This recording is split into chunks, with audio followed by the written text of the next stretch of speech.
હાલમાં કારની મોંઘવારીના સમયે ડીજીવીએસએલ દ્વારા યુનિટ દીઠ 45 પૈસાનો તોતિંગ વધારો ઝીકી દેતા વિવર્સો અકળાઈ ઉઠ્યા હતા અને ડીજીવીએસએલ કચેરીએ પહોંચી વિવર્સોએ વિરોધ કરવાની સાથે ભાવ વધારો પરત ખેંચવાની માંગ કરી છે।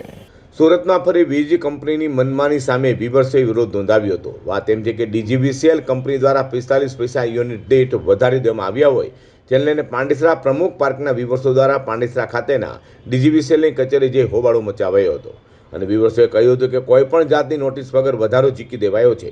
અગાઉના બાકી બિલ ભરવા વિવર્સો તૈયાર છે, જોકે યુનિટ દીઠ 45 પૈસાનો ભાવ વધારો કરાયો હોય, જેને લઈને પ્રમુખ પાર્કના 1200 જેટલા ઇન્ડસ્ટ્રીયલ યુનિટ અને ઉધનાથી લઈને સચિન સુધીના 40,000થી વધુ યુનિટની સંખ્યા હોય, જેથી આ ભાવ વધારો તાત્કાલિક અસર પરત ખેંચવા માટે નોટિફિકેશન બહાર પાડવામાં આવે તે માંગ સાથે વિરોધ વિવર્સોએ કર્યો હતો।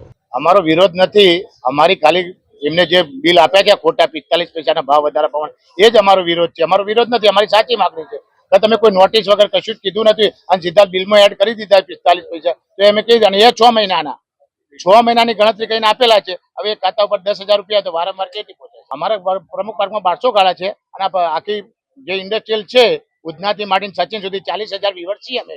40,000 થી 50,000 અમારી ઇન્ડસ્ટ્રીયલ આવે છે। આ બધો આંકડો મારવા છે ને તો કરોડોમાં ઉપર જાય છે, તો અમને આ ભાવ વધારો પોસાયો નથી અને અમારો ધંધો મુક્ત પાયે જઈ રહ્યો છે, એટલે આમાંથી અમને બચવા માટે મહેરબાની કરો તો સારું। ડીજીવીસીએલ દ્વારા કરેલા ભાવ વધારાને લઈને હાલ તો વિવર્સોમાં ભારે આક્રોશ જોવા મળ્યો છે, તો વિવર્સે વિરોધ કરતા શું ડીજીવીસીએલ દ્વારા ભાવ વધારો પરત ખેંચાશે કે કેમ તે જોવું રહ્યું।